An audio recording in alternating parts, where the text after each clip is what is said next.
na hora que tiver.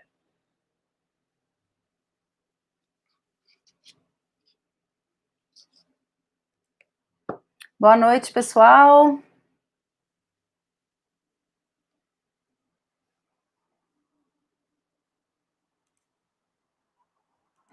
Léo, pode começar. Okay. Boa noite, pessoal. Sejam todos muito bem-vindos, sejam todos muito bem-vindas. Eu sou o Léo Romano, sou um dos diretores.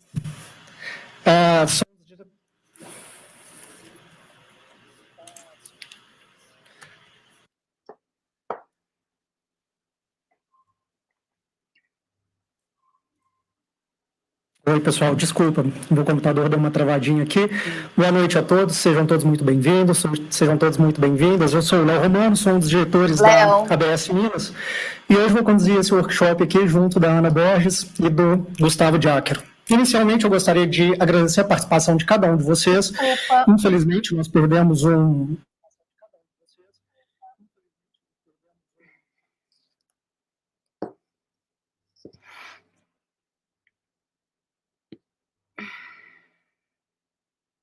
cada um de vocês. Léo. E eu tenho certeza que o resultado dele vai ser um pequeno alento para a família do Arilton. Aqui eu gostaria de agradecer a Ana Borges, que é a idealizadora desse projeto. Graças a ela e graças à dedicação dela, está sendo possível para a gente, né, prestar essa homenagem para o Arilton, e também agradecer ao Gustavo Diáquero, que muito humildemente e prontamente aceitou o nosso convite para poder participar. Eu quero ainda agradecer os parceiros. Pessoal, só deixa eu ver aqui no chat, vocês estão me ouvindo? Tá tudo certo agora. Desculpa, deu um errinho aqui na transmissão, mas eu já consertei, tá tudo certo. Pode continuar. Oi, pessoal. Coloque para mim, por favor, aqui no chat, só para eu poder acompanhar se vocês estão me ouvindo. Ana, Gustavo. Estamos ouvindo, Léo. Paulo, obrigado, Murilo.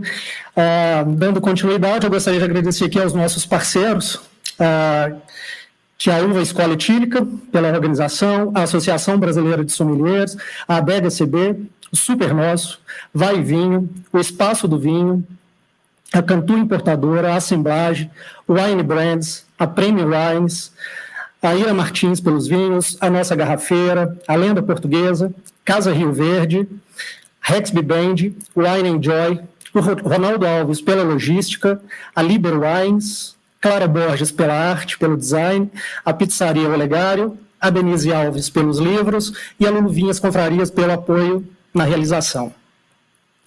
Com vocês agora eu vou passar a palavra para a Ana. Ana, Gustavo, boa noite. Boa noite. É uma honra poder participar aqui desse workshop hoje. Muito obrigado pelo convite, Ana e a ABS. Muito bom estar aqui com vocês.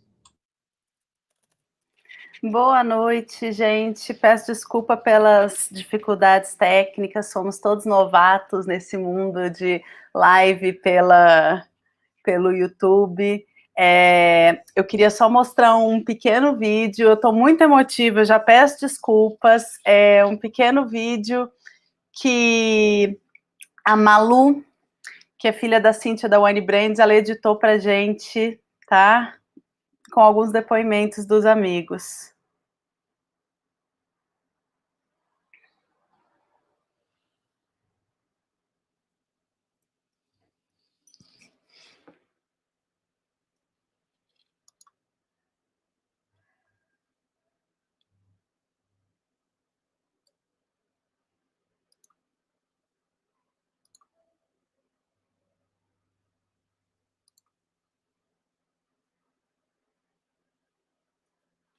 Vou voltar aqui para o começo, tá, gente?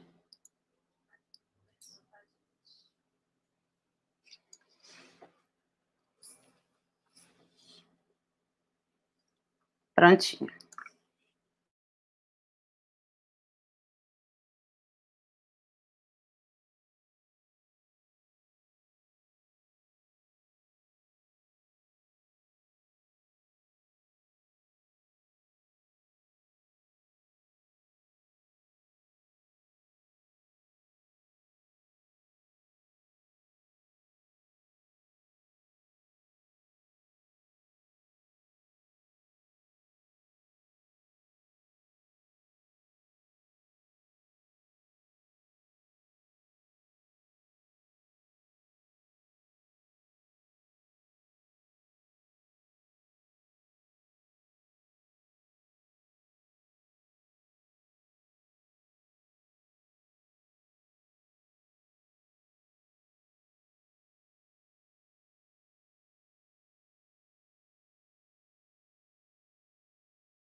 Pessoal, novatos que somos, o vídeo infelizmente ficou sem som, tá? Peço desculpas, mas a nossa super ultra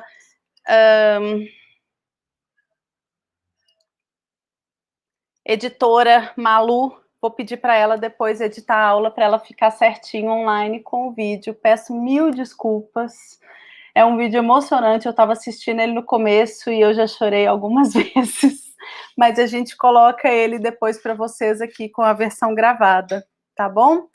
Então vamos à nossa workshop.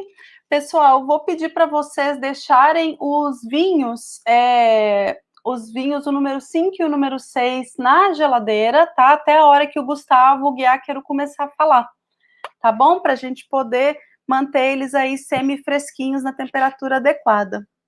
Vou falar um pouquinho para vocês, então, de Portugal, né, gente?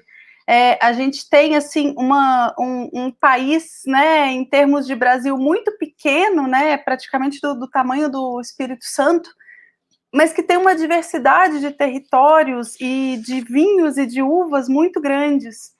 Então, o que a gente tem aqui, né, no nosso mapa de Portugal? A gente tem aqui o Oceano Atlântico, tá? Sendo que essa parte norte, ela vai ser muito mais úmida e muito mais fria do que a parte sul. Aqui, né, na fronteira com a Espanha, a gente tem uma região bem montanhosa, indo de norte a sul, que isso vai fazer diferença na produção dos vinhos também, tá? E eu queria falar um pouquinho da história de vocês, né? As primeiras uvas foram trazidas para Portugal cerca de 2000 antes de Cristo, tá? Então, assim, a gente tem aí um histórico de 4.000 anos de produção de vinho.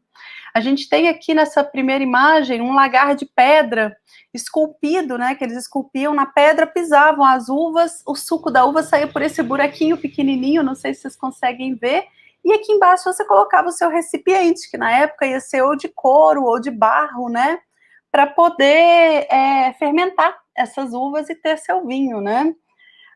A gente teve essa produção dessa maneira durante muitos anos. A gente tem aqui uma imagem que vocês vão ver no próximo slide, isso sendo feito hoje, que era o quê? As videiras meio que selvagens, né? A videira é uma trepadeira, então ela subia pelas árvores e ela ficava, ela usava as árvores como suporte, né? Isso é um nome bem estranho que chama em Portugal, chama vinha do enforcado, mas isso existe até hoje e ainda é usado, tá? Não muito, não comercialmente muito usado, mas ainda é usado. Vamos lá.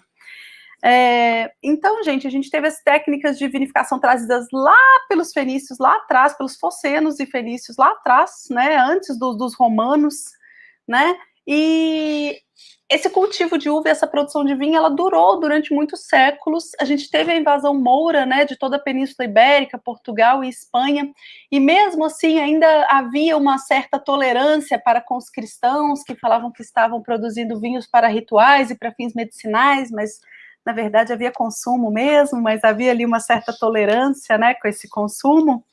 E isso seguiu dessa maneira até que houve, então, né, Portugal se tornou independente, se tornou uma nação e continuou com essa produção de vinhos muito, muito interessante, muito parte da vida, né? E a gente teve, então, o governo do Salazar, que veio, né, no começo, na metade do século passado, e Portugal, nessa época, uma nação muito pobre, passando muita fome, e houve, então, um incentivo muito grande à produção de grãos, e com isso, gente, teve muita vinha que foi arrancada. Tem vários locais no Alentejo, Gustavo vai poder falar mais disso quando ele entrar no Alentejo, que tinham vinhedos antiquíssimos e que foram arrancados para plantar cereais, para plantar trigo, para fazer pão. Então, a gente tem essa vitivinicultura moderna de Portugal, com aí pouco mais de 60 anos, que realmente voltou, e voltou com muita força, e voltou com foco em qualidade, não em quantidade, tá? E a gente vai ver algumas dessas regiões e algumas desses vinhos hoje aqui com vocês. Gente, começando então pela região dos vinhos verdes, a primeira coisa que eu preciso falar para vocês é que vinho verde não é um tipo de vinho. Eu sempre vejo o pessoal falando, existe vinho branco, vinho verde, vinho rosé e vinho tinto. Não, vinho verde é o nome de uma região. E o vinho da região de vinho verde, gente, ele pode ser branco, ele pode ser rosé, ele pode ser tinto, ele pode ser espumante, ok? A gente tem vários tipos diferentes de vinhos dentro da região dos vinhos verdes. A gente tem ocupando a mesma região que eu mostro aqui para vocês no mapa, né? Esse aqui é um mapa da região dos vinhos verdes. A gente tem dois nomes diferentes ocupando a mesma região. A gente vai ter vinho verde, como está aqui nesse selinho, e a gente vai ter o vinho regional do Minho, que está aqui neste selinho ao lado.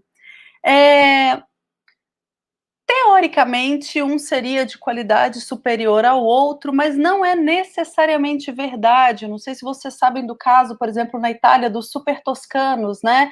Onde produtores fazem vinhos de qualidade muito alta com uma denominação regional. Aqui acontece a mesma coisa. Então, vinho verde seria a denominação de origem e Minho seria um vinho regional. Mas se você está usando, por exemplo, uma uva fora da região aprovada pela denominação de origem, você pode classificar seu vinho com essa classificação mais básica de Minho e ainda assim ter um vinho de muita qualidade. Esse aqui é o que eu estava falando para vocês, a vinha do enforcado, ainda hoje, gente, sendo utilizada, tá? Eu postei um vídeo no Twitter, semana retrasada, não, tem umas 3 semanas, do pessoal fazendo a colheita, ainda assim nesse sistema. Obviamente não é uma coisa, né, que tem muitos locais, não é comercialmente viável, mas como o mundo hoje passa por uma fase de resgate de técnicas antigas, né, do artesanal ao invés do industrial, isso também está sendo resgatado, e é uma coisa bem interessante. Por que a região Vinho Verde recebe esse nome, né? É uma região muito úmida, tá? É a região mais úmida de Portugal, tem a ver com a proximidade com o Oceano Atlântico, e ela também é uma região que, por ter muita água, produz muito alimento. Então, essa foto aqui, que está aqui, essa segunda foto, é uma foto que eu tirei. Eu passei 1 mês trabalhando numa vinícola. Aqui tem uma fotinha minha trabalhando com o Anselmo Mendes, que é esse senhor na foto do meu lado, que já foi eleito melhor enólogo do mundo aí, acho que 2 vezes, por 2 revistas diferentes. E essa foto eu tirei no meu caminho entre a vinícola e indo para casa.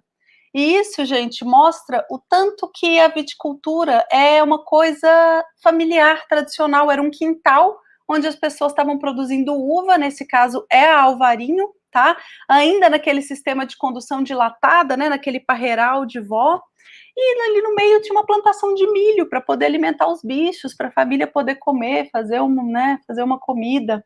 Mas, ao mesmo tempo, a gente tem aqui também, como nessa primeira foto, né, as vinhedos em espaldeira, condução moderna. Isso aqui é a nova cantina que Anselmo Mendes está construindo. Ele resgatou uma quinta do século XV, uma quinta dos 1400, que ele está reformando, já está resgatando, vai fazer um centro receptivo super interessante lá, porque hoje ele recebe as pessoas nesse lugar aqui embaixo, que é uma garagem da casa dele, assim. Você vê que é um produtor renomado no mundo inteiro, ele exporta para tudo quanto é lugar, né? Aqui no Brasil quem traz é a Decanter, e ele ainda hoje recebe os visitantes na garagem, no puxadinho no fundo de casa, né? A gente tem uma predominância muito grande de vinhos brancos, tá, gente? Principalmente da uva Alvarinho, Loureiro, Avesso, Arinto e Trajadura. E a gente tem poucas uvas tintas, né? Principalmente nessa região aqui de Amarante e de Paiva, que a gente produz vinhos tintos em vinho verde à base da casta Sousão. Tá certo? E com isso, então, vamos degustar nosso primeiro vinho. Para os que estão participando do workshop com a degustação, para os que não estão participando, peço desculpas, mas vocês vão ficar com água na boca. Então, a gente vai servir nossa primeira garrafinha. Gustavo, Léo, se vocês quiserem degustar o vinho comigo, já que todo mundo tem vinho, a gente poder comentar sobre ele. É o nosso único branco mas branco tranquilo da noite, porque a gente vai ter um branco fortificado, tá, gente? Vou passar aqui qual é o vinho para vocês. É o Covela Edição Nacional. O Covela, gente, é um desses vinhos que eu falei para vocês que, por ele estar produzindo com uma uva fora da região permitida, ele acaba sendo classificado como vinho regional do Minho e não como vinho verde, apesar de ter mais do que a qualidade bastante para entrar como vinho verde, tá? A garrafinha dele está aqui atrás, não sei se vocês conseguem ver, né? Mas aí na tela está bem mais bonita. Então, o produtor é a Quinta de Covela, da safra 2018. E vamos, então, degustar. Ele tem uma cor bem clarinha, né? Isso indica um vinho bem jovem. E o aroma dele é bem intenso, assim, para um branco, não intenso a níveis de moscatel, mas para uma uva branca, assim, bem agradável. Tem um cítrico, um quê de fruta de polpa amarela, pêssego. Vamos provar ele. Gente, o primeiro gole do dia a gente nunca avalia, tá? Porque a nossa boca precisa se acostumar com a acidez, então a gente só avalia o segundo gole.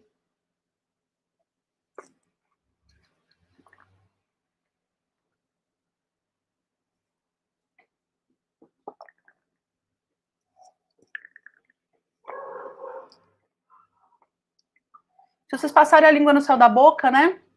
Ele é untuoso. É um vinho que ele, ao mesmo tempo que ele é leve, ele tem uma certa gordura, ele tem um certo corpo, muita salivação na boca. Isso quer dizer uma acidez alta, mas não dá aqueles arrepios de acidez, porque a acidez está completamente equilibrada com o restante do vinho. Bem saboroso em boca, a gente sente esses cítricos, esse pêssego, né? Essa nectarina na boca também. E vocês veem que o sabor, ele fica, né? Ele tem uma certa persistência no paladar. Gustavo, você tem algum comentário que você quer fazer sobre esse vinho? Ana, eu tive a oportunidade de conhecer essa vinícola, Covela, na primeira vez que eu fui para Portugal, em 2017. E é muito interessante que ela fica bem na fronteira ali da região do Minho com a região do Douro. Então, ela tem um misto de solo, de xisto e granito, que dá uma diferença assim considerável desse vinho para o perfil que geralmente a gente encontra na região do Minho como um todo. Eu acho o produtor como um todo é interessantíssimo, ele faz alguns tintos interessantes também, até com uvas francesas, com Merlot, com Cabernet Sauvignon, com um pouquinho de Touriga Nacional. E esse vinho, propriamente dito, edição nacional, eu acho... o que você falou da acidez equilibrada, é difícil demais a gente achar esse equilíbrio de acidez, que a acidez está aqui, está vivaz, mas muito equilibrado, não está destoando em nada, assim, no gustativo do vinho. E os aromas que você falou, acho que são muito condizentes também, eu só incluiria aí um herbal que eu senti na taça aqui, bem marcado, que não é tão comum no Minho, mas que pelo menos a minha taça eu senti aqui. Mas é um vinho muito interessante e um belíssimo cartão de visita do potencial dessa denominação de origem, né, da região do Minho como um todo. E vale dizer que é um produtor brasileiro, hein, gente? É um produtor brasileiro com uma vinícola em Portugal. E a turma que não brinca em serviço não, viu? Porque eles fazem um trabalho muito sério, não só no Minho, como em outras regiões portuguesas. Gente, então, enquanto a gente saboreia nosso primeiro vinho, falar um pouquinho da região do Dão. O Dão é a segunda região demarcada de Portugal, tá? A primeira foi o Douro, daqui a pouquinho eu vou falar dele. E o Dão, gente, ele tem um histórico de produção de mais de 1000 anos de vinho, porque a gente tinha aqui, né, os monges cistercenses que produziam uvas e vinhos, né, para os rituais católicos e para toda a comunidade, né, gente? A gente tem que lembrar que nessa época beber vinho, beber cerveja era muito mais seguro do que beber água, né? Não tinha sistema de esgoto, então às vezes a água era um pouco complicado. Para quem quiser ver sobre essa questão dos monges e do vinho, aquele filme O Nome da Rosa, ele retrata muito bem isso, é bem interessante da gente ver. Então a denominação do Dão foi 1908, tá, gente? E é uma região com solos muito pobres, eu não sei se vocês conseguem ver nessa foto aqui de baixo, né? É areia, gente. É um solo muito pobre. E isso para a videira não é necessariamente ruim. Por quê? Quando a gente tem um solo muito fértil, a videira produz fruto demais. e esse fruto demais, ele acaba ficando diluído, fazendo uma analogia bem básica, assim, vamos dizer que a quantidade de nutrientes que a videira tira do solo é uma só. Quanto mais uva, mais diluída essa uva vai ficar, e mais diluído esse vinho vai ficar. Então, como a gente tem esse solo tão pobre, né, aqui a gente consegue ver também nessa imagem desse olival, a gente consegue ver a terra bem nua, né, a gente tem muito pouco nutriente, o que quer dizer que a videira produz muito pouca uva, mas é muito pouca uva de muita qualidade. Tá, gente? A gente tem altitudes que variam de 200 a 1.000 metros, né? A gente tem a parte mais próxima ali da bairrada, mais próxima do mar, sendo mais plana, e conforme a gente vai entrando para o interior, vai ficando mais montanhoso. Essa foto aqui de baixo, né, dessa serra linda nevada, é a Serra da Estrela, que fica bem aqui, ó, no mapa. Não sei se vocês já comeram o queijo da Serra da Estrela, que é aquele que o miolo dele ele é molinho, né? Ele é muito saboroso e ele harmoniza muito bem justamente com o vinho do Dão, principalmente o vinho à base de encruzado, que é a uva branca ícone do Dão, ou do Touriga Nacional, que é a uva tinta ícone do Dão. Muita gente já deve ter ouvido falar de Touriga Nacional vindo de vinhos do Douro, gente, mas a origem da Touriga é aqui no Dão. Ok? É uma uva que tem bastante tanino, que tem bastante fruta, ela produz, tem uma capacidade de produzir álcool alta, né? Mas ao mesmo tempo tem acidez. E é isso que faz o vinho do Dão tão equilibrado, tão gastronômico. É um vinho que ele é muito... acidez, gente, no vinho faz com que a gente consiga segurar comidas que tenham gordura, que tenham molhos ricos. Então, assim, o vinho tinto do Dão de Portugal, para mim, é dos vinhos mais gastronômicos, mais fáceis de harmonizar com comida, tá? Além disso, a gente vai ter entre as brancas, né, a Bical, a Cercial, a Malvasia Fina, além da Encruzado, claro, e entre as tintas, a Touriga Nacional, a Alfrocheiro, a Jaén, a Tinta Roriz e a Baga da vizinha Bairrada. Para vocês saberem, quando vocês compram o vinho do Dão, vocês vão encontrar esse selinho aqui no fundo da garrafa, tá, gente? Que mostra que é um vinho, né, registrado com qualidade, reconhecida pela Comissão Vitivinícola Regional do Dão. E a gente vai ter, então, muitas sub-regiões diferentes, que elas constam aqui no mapa, depois vocês conseguem ver isso com mais calma, mas essas regiões, gente, elas vão ter altitudes muito diferentes, e a altitude faz muita diferença na produção do vinho. Por quê?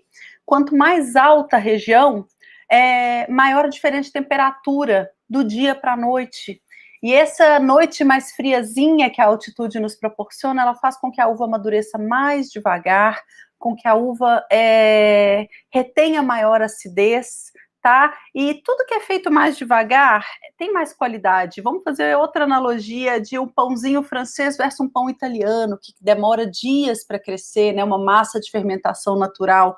A diferença de textura, a diferença de sabor, de consistência, aqui acontece a mesma coisa. A uva vinda da altitude, que vai amadurecer mais devagar, ela vai ter uma maior qualidade e, consequentemente, um vinho de maior qualidade também, né, gente? E, então, agora vamos provar nosso segundo vinho.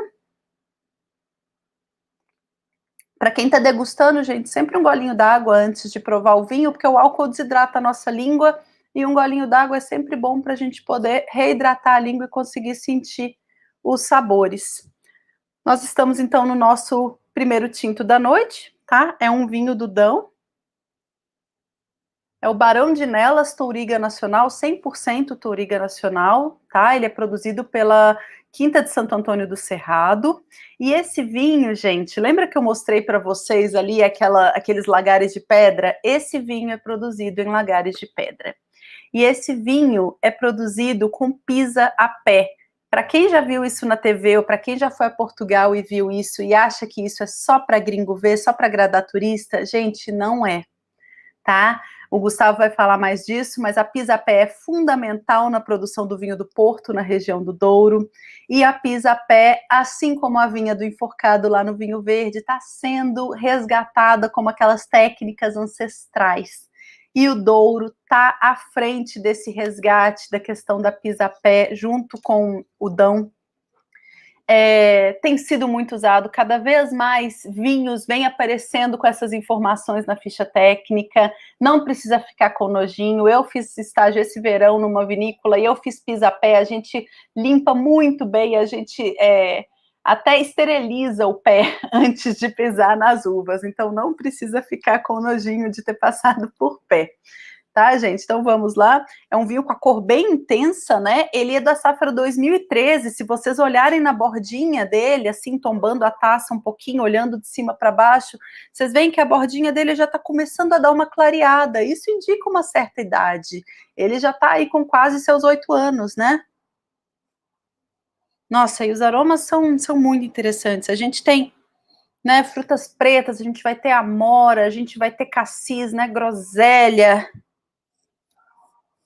Tem um mentolado que eu não sei se vocês conseguem sentir, que é muito, parece que limpa as vias aéreas, assim.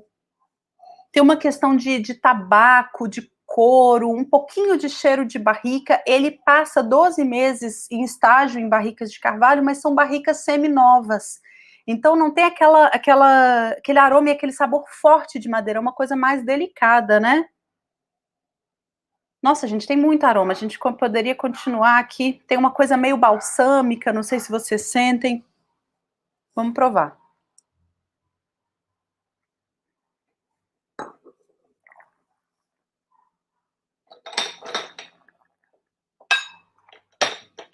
Peço desculpa se dá para ouvir o barulho de eu aerando o vinho na minha boca, que deve dar para ouvir.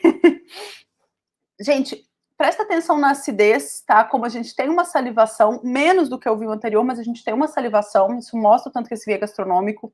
Esse tanino, né? A gente tem tanino aqui na gengiva, mas a gente tem tanino na língua também, né? Que são os taninos vindo da barrica. Olha como o sabor desse vinho continua. Ele tem um quê de violeta em boca que eu consigo sentir, assim, muito interessante. Mais alguma coisa, Gustavo, que você gostaria de adicionar?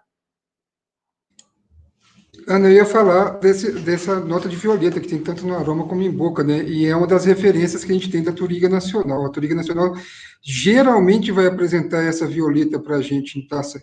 E só um detalhe, que sempre tem uma rixa, né, um bairrista entre Douro e Dão, para saber quem faz a melhor Touriga Nacional de Portugal.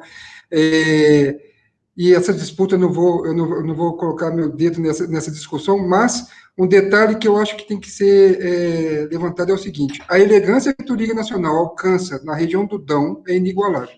E a gente pega esse vinho aqui, que já está com mais de meia década, 7 anos aí de estrada, com essa vivacidade, essa acidez que você falou, com essa complexidade aromática, a gente vê o tanto que eles são longevos também, né? Potencial de guarda fantástico que eles alcançam. E esse vinho da nossa garrafeira é um dos vinhos mais simples desse produtor, né? É um dos cartões de entrada do produtor, não são dos vinhos mais icônicos. Então, imagina a qualidade dos mais icônicos quando a gente degusta uma coisinha tão bem feita dessas, né? Ô, gente, e é bacana entrar nessa questão da rixa. Eu acho que tem gosto, sabe? As pessoas têm gostos diferentes e no Douro a gente vai encontrar um vinho muito mais potente, né? Mais alcoólico, mais forte, mais tânico. E tem gente que gosta disso, e tem gente que gosta dessa coisa com mais acidez, né? Um pouco menos de tanino, que é o que vai acontecer no Dão. Então, assim, eu vou ficar junto com o Gustavo, que eu não vou entrar em quem faz o melhor, mas eu acho que são perfis bem diferentes da mesma uva, que é muito interessante, né? Como o Gustavo já falou, esse vinho é do nosso parceiro da nossa garrafeira. Então, já que entramos na rixa Dão e Douro, vamos falar do Douro, então, né, gente? Gente, o Douro foi a primeira denominação de origem demarcada do mundo. Tá? O Marquês de Pombal, que é esse senhor que está sentado aqui, bom, nem tanto senhor assim, porque ele era bem jovem nessa época, mostrando aqui o Rio Douro, né, com a cidade do Porto de um lado e Vila Nova de Gaia do outro. Ele demarcou a região, mas não para produzir vinhos tranquilos, vinhos tintos tranquilos, mas para produção de vinhos fortificados, para produção de vinho do Porto. tá? O vinho do Porto, apesar de levar o nome, né, da cidade do Porto, as uvas, elas vêm da região do Douro, que está até bem longe da cidade do Porto. Então, ele espalhou, gente, esses marcos, tá, por vários locais, delimitando a região que poderia ser colhidas as uvas para produzir o vinho do Porto naquela época. E esse aqui é uma foto que eu fiz da Quinta dos Frades, bem da curva do rio. Gente, se vocês querem visitar uma região vinícola na vida, visitem o Douro. O Douro é maravilhoso, o Douro é lindo, de paisagem, de comida, de pessoas, de um monte de vinícola, uma pertinho da outra, que é super fácil de chegar. Você pode subir de trem da cidade do Porto. É uma região muito interessante, tá? A gente tem ela dividida, então, em 3 regiões: o Baixo Corgo, que é a região mais baixa de altitude, que fica mais perto do oceano. Depois a gente tem o Cima Corgo, que já começa a ter mais altitude, e por último o Douro Superior, que vem até aqui na fronteira com a Espanha. O Douro Superior não era muito explorado, tá? Porque a estrada de ferro, né, o trem, não subia até lá, e era por onde muitas vinícolas escoavam sua produção, né? Antigamente pelo rio, mas hoje em dia mais por ferro e estrada. E com os vinhos fortificados, gente, eles foram caindo infelizmente, em desuso. As pessoas foram parando de gostar. Acho que talvez pela quantidade de açúcar, pelo álcool alto, e os produtores começaram a produzir, então, na região do Douro, muitos vinhos tranquilos, que é o quê? O vinho sem ser fortificado, o vinho tinto seco, o vinho branco seco, como a gente está acostumado a ver. Então, eles começaram a explorar cada vez mais essa região do Douro Superior, que tem muito mais altitude, mas com a altitude a gente tem aquele, né, ganho de amplitude térmica, mais frio à noite, mas a gente tem muito mais insolação de dia. Então aqui são vinhos intensos, são vinhos tânicos, são vinhos fortes, muitas vezes com álcool chegando a 14, 15%. Tá? E a gente tem uma região que fica numa dualidade de tradicional e de tecnológico, que é muito engraçado. Essa foto eu também fiz na Quinta dos Frades, tá? Tinha acabado de ocorrer uma pisa-pé na hora que eu cheguei. O pessoal estava fazendo a pisa-pé para a produção de vinho do Porto, mas ao mesmo tempo, gente, eu não sei se vocês vão conseguir ver isso aqui, a gente tem uma modernidade muito grande. Isso aqui é um sistema de pisa-a-pé, só que eletrônico, chama lagares, lagares automatizados, tá? A gente tem a mesma coisa, só que em vez das pessoas irem lá pisotear, a gente tem o pisoteio feito por máquinas. Essa foto eu tirei na Alves de Souza, e essas 2 vinícolas, o Anselmo Mendes, que é com quem eu fiquei trabalhando, ele trabalha de consultor. Então eu pude visitar as 2, assim, na melhor companhia possível, vendo todos os, né, os backstages, os backgrounds. Esse aqui, gente, são 2 selos diferentes que os vinhos do Douro recebem, tá? Este aqui, normalmente ele aparece no fim da garrafa, no contrarroto da garrafa, ou este aqui. Normalmente, quando é produzido para vinho do Porto, vem escrito só Porto, e quando é produzido para vinhos tranquilos, para vinhos secos, vem escrito Douro e Porto. E com isso, então, vamos para a nossa amostra número 3, que é o nosso vinho do Douro.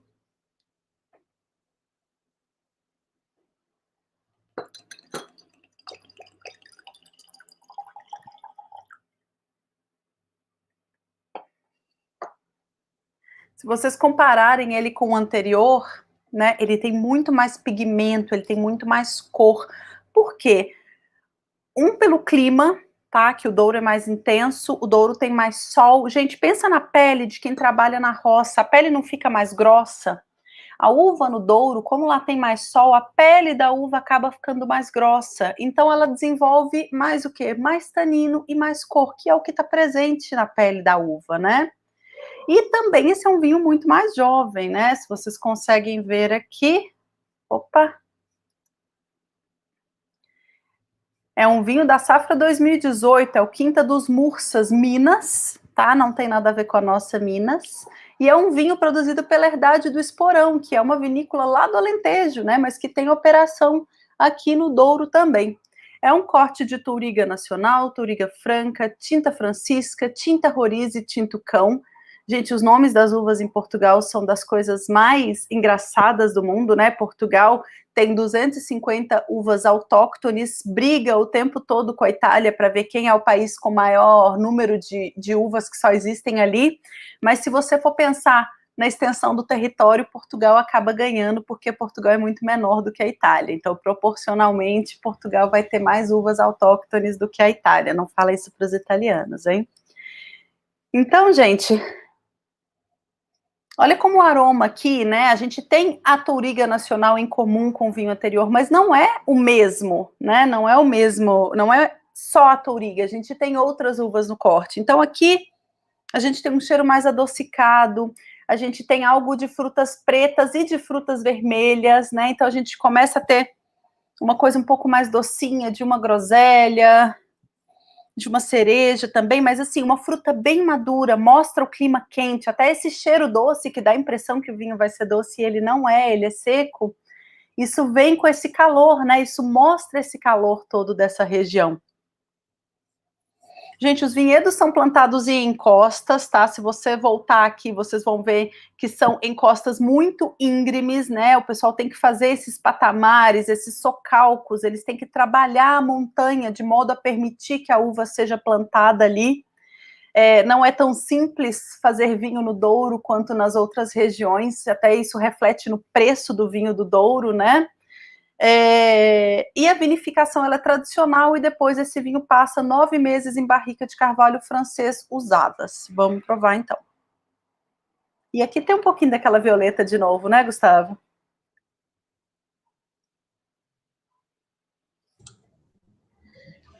Tem sim, viu, Ana? E só um detalhe, quando você fala do Douro, o Douro realmente é de tirar o fôlego. Acho não, das regiões que eu tive a oportunidade de conhecer, em termos de paisagem, não tem região mais encantadora que o Douro, das que eu já vi.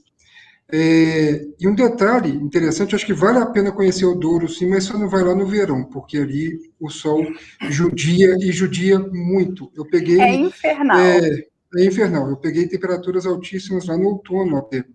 E além disso, tem um solo do Douro, que a base é xisto, que segura um calor danado também. Fica muito quente a região.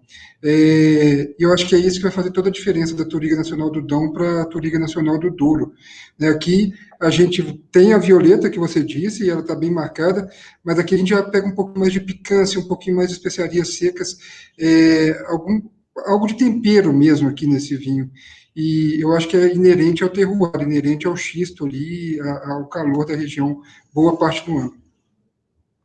E muito mais tanino, né, gente? Olha como ele pega, e pega mais tanino de uva, porque pega aqui, ó, na língua, na boca, desculpa, na gengiva com o lábio, né?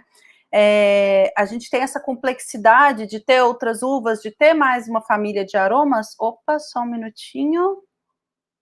Sumiu aqui minha apresentação.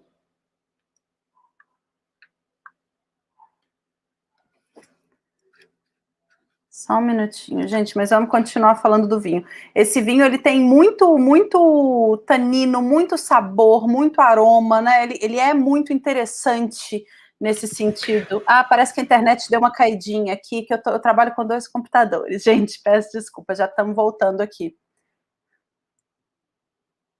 E a madeira aqui é até menos aparente do que no anterior, né? A gente não sente tanto aquele tanino de madeira, tanto aquele sabor, tanto aquele aroma, né? Ana. Oi.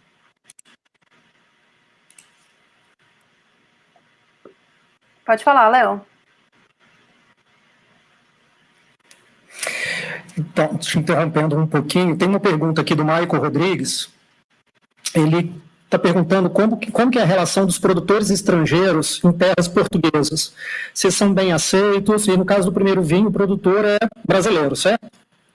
Vou deixar essa para o Gustavo. Bom, vamos lá. Do que eu vi lá, é bem aceito, sim, é muito bem aceito, diga-se de passagem. Os primeiros estrangeiros que começaram a investir em Portugal foram os ingleses, se eu não me engano, e isso na região do Douro, com os vinhos do Porto, há muito tempo atrás, há séculos atrás, e foi isso que fez o vinho do Porto, os vinhos do Douro, alcançar o nível de qualidade que eles chegaram. E um detalhe interessante também que dos que eu conheci, dos investidores estrangeiros, nenhum tenta sobressair sobre a cultura, sobre a tradição do que é feito naquela região. E em outras regiões também, aí a gente pode falar no Alentejo, eu vou falar daqui a pouquinho, mas tem alguns investidores estrangeiros que praticamente redescobriu o Alentejo da década de 80 para cá. Então, eles são muito bem-quistos, a verdade é essa. E entram com um investimento pesado e com a cultura e com a tradição de Portugal, eles fazem um trabalho fora da curva, né?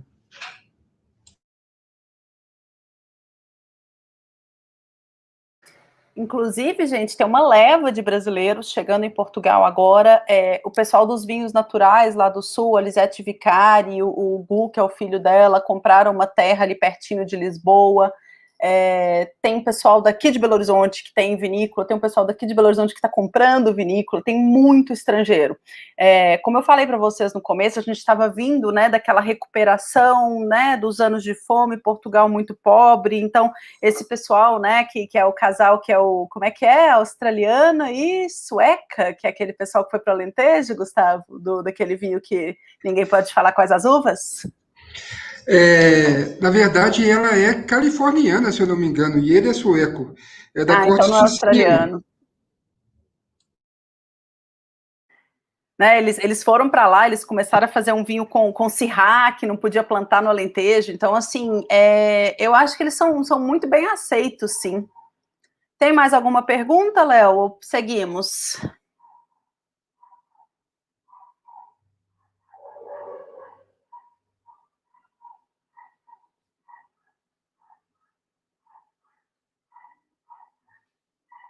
Opa, então... Vamos seguir, Ana. Por enquanto, não.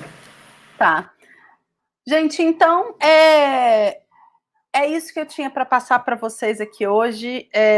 Agora o Gustavo vai entrar com as regiões e os vinhos dele, e a gente conversa mais um pouquinho no final. Fiquem até o final que vai ter o sorteio dos nossos maravilhosos kits, tá bom? E seguimos aqui. Toda sua, Gustavo. Gente, boa noite mais uma vez, e agradecer mais uma vez aí ao convite da BS e da Ana, que fez um trabalho brilhante para essa ação poder acontecer. Eu me sinto honrado de estar aqui hoje, a verdade é essa, né? E eu só queria fazer um depoimento que eu queria fazer no início, na verdade, que a primeira pessoa que me incentivou a dar aula, junto com a minha esposa, que me incentiva até hoje, a minha maior influência de dar aula vem de dentro de casa, mas foi o Arilton, depois que eu fiz uma degustação de vinhos gregos para o Dr. Tufi lá em Três Corações, e ele viu meu material, e ele me incentivou a começar a dar aula na BS, foi ele que me indicou na BS, isso, não vou lembrar qual ano que foi, mas eu sou muito grato por ele ter aberto de abrir essa porta para mim, para começar esse trabalho que eu faço aí com muito carinho e com muito amor. Gustavo, Oi. posso eu fazer um adendo? Claro. Para quem não sabe, gente, eu comecei dando aula substituindo o Gustavo na BS, isso há zilhões de anos atrás, e foi justamente isso. Quando me ligaram para dar aula, eu fui no Arilton e falei, o que eu faço? Então, assim, eu já estou chorando aqui, peço desculpas, mas você vê que o tanto que a pessoa era generosa, né? A mesma coisa com nós dois, o mesmo incentivo com nós dois, né? Isso é muito, muito lindo. Fato. Vamos lá? Bom, pessoal, antes de eu começar a falar das regiões que eu vou falar um pouquinho da Bairrada, super rapidinho, porque a gente não vai degustar um vinho da Bairrada hoje, mas não tem como falar de Portugal nos dias de hoje sem passar pela Bairrada. E depois eu vou falar para vocês de Alentejo, e me deixaram a simples missão de falar dos grandes vinhos fortificados de Portugal, que é de arrepiar, né? São algumas pedras preciosas do mundo dos vinhos, não só de Portugal.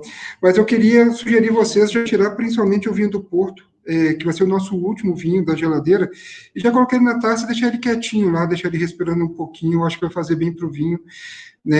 Vinho do Porto a gente não pode tomar nem gelado e tampouco temperatura ambiente. O ideal é a gente tomar ele frio, 16 graus, talvez, alguma coisa nessa linha. Tá? Então eu sugiro tirar o vinho do Porto já colocar na taça para ele respirando, acho que vai fazer bem para ele. E o moscatel a gente daqui a pouquinho tira também, que eu acho que vai fazer bem para o vinho. Tá bom? Pode ser assim? Estão me ouvindo, pessoal? Ok? Então vamos lá. Pessoal, quando a gente fala de bairrada, a bairrada até pouco tempo atrás não, mas até uma década e meia atrás, provavelmente não estaria no cenário das grandes regiões produtoras de Portugal. E porque a grande uva da bairrada, que é a baga, ela era muito difícil de domar. Para você ter um vinho com a uva baga em excelente estado de consumo, ele tinha que ter aí uma longa estrada na garrafa, né? Uma década e meia, 2 décadas talvez. Então era um complicador, porque hoje quase ninguém compra vinho para guardar, né? A gente compra vinho para consumo imediato. Então dificilmente a baga entrava no cenário de vinhos de consumo maior, não só no mundo, até mesmo em Portugal. Mas a gente tem alguns artistas da enologia que colocaram a baga nesse cenário, que eles começaram a conseguir domar a baga, e eu deixei algumas fotos aqui de alguns deles que eu considero como tal, que fez um trabalho fantástico na região da Bairrada. Tá, tem alguns outros que também merecem destaque, o Nuno Sérgio, da Bageiras, que não está aqui, também deveria ter a foto dele aqui, mas a gente tem lá em cima na tela o nosso querido Oswaldo Amado, que, sinceramente, no meu ponto de vista, foi o cara que conseguiu democratizar os vinhos da Bairrada, conseguiu colocar vinhos da Bairrada com preço e qualidade interessante no mercado. Não que os outros não sejam um preço interessante, tá, gente? É porque os vinhos têm um valor um pouco acima do que geralmente as outras regiões de Portugal oferecem, mas a qualidade também acompanha. Mas o Oswaldo Amado, eu acho que ele foi um dos grandes responsáveis por democratizar os vinhos da Bairrada. O Luiz Patrão, que é essa foto em preto e branco, e ele faz um vinho muito interessante ali na Bairrada também, faz um trabalho com baga sensacional. E falar de Bairrada mesmo, não poderia falar sem falar da família Pato, né? E aí a gente tem o Luiz Pato e a Filipa Pato. Dizem que os dois não têm um bom relacionamento, mas isso é mentira, né? Que eles têm um relacionamento ótimo, só fazem trabalhos bem distintos dentro da mesma região. Tá? A baga aqui é a grande referência para vinhos tintos, e eles fazem alguns espumantes interessantíssimos também, a maioria do método tradicional, que vale a pena a gente explorar, são espumantes de relação preço-qualidade muito interessante. Aqui em Belo Horizonte tem um restaurante do Cristóvão, do Caravela, que ele tem alguns espumantes da Bairrada interessantíssimos na carta de vinhos, então quando tudo voltar ao normal, e vai voltar, né, gente, essa história toda vai passar, vale a pena a gente prestigiar o Caravela e conhecer os espumantes da Bairrada que ele tem na carta, que é um trabalho bem interessante que o Cristóvão fez de seleção, tá? E em termos de gastronomia na Bairrada, é muito rica também, mas vale muito a pena a gente deixar como destaque, deixar uma foto pequenininha na parte de baixo aí da tela, do fantástico e famoso leitão à Bairrada, tá? E no quesito do leitão, eu não harmonizaria ele com a baga, eu harmonizaria ele com o espumante que eles fazem, método tradicional, que geralmente são mais rústicos, são mais, como eles mesmo dizem, bruto, né, do brute deles, são bem intensos, e a acidez desses espumantes vai cortar a gordurinha desse leitão, e é uma harmonização por contraposição que funciona muito, muito bem. Tá bom? Mas a Bairrada é só um passeio mesmo, tá, pessoal? Só para a gente não deixar passar despercebido aqui na nossa caminhada por Portugal. Vamos para o próximo? Bom, e agora a gente vai falar um pouquinho do Alentejo, né? Alentejo eu sou suspeito para falar. É uma região que eu tenho um carinho gigantesco.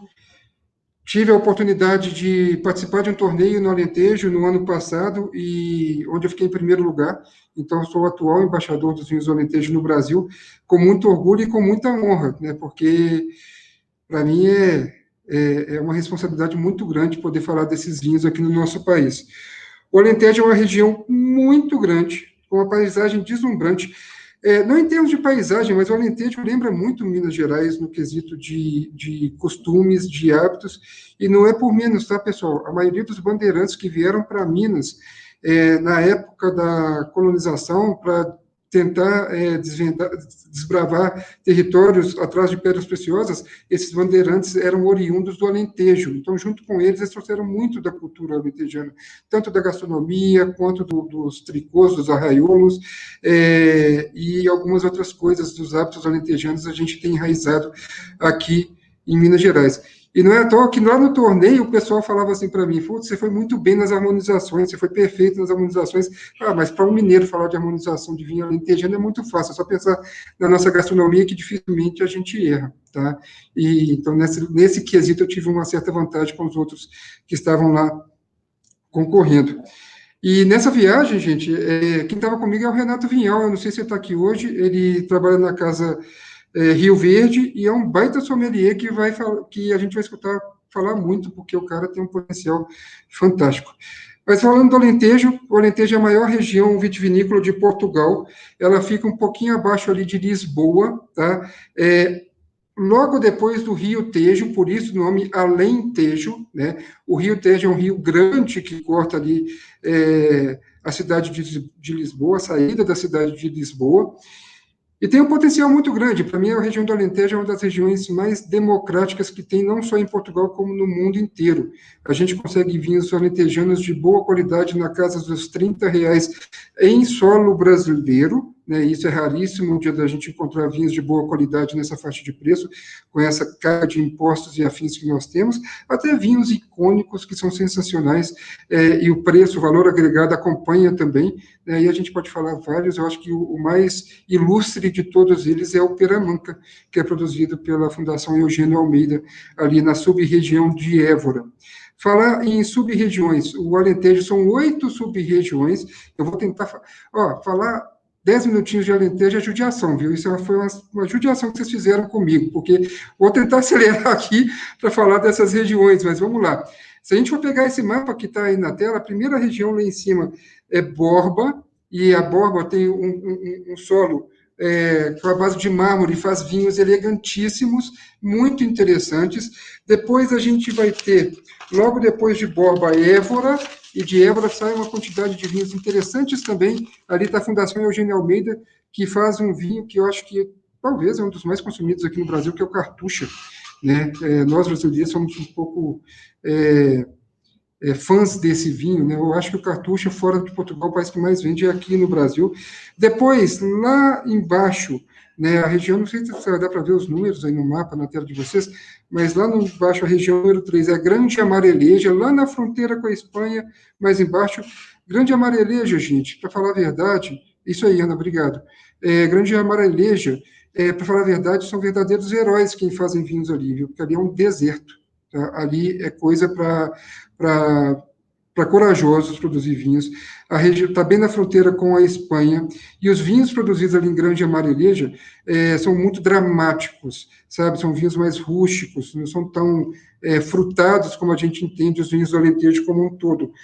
Provavelmente um produtor que merece grande destaque ali é o José Piteira. Aqui em Belo Horizonte a gente encontra o José Piteira na casa com muita facilidade. São vinhos de excelente relação preço-qualidade, vale a pena a gente explorar, tá?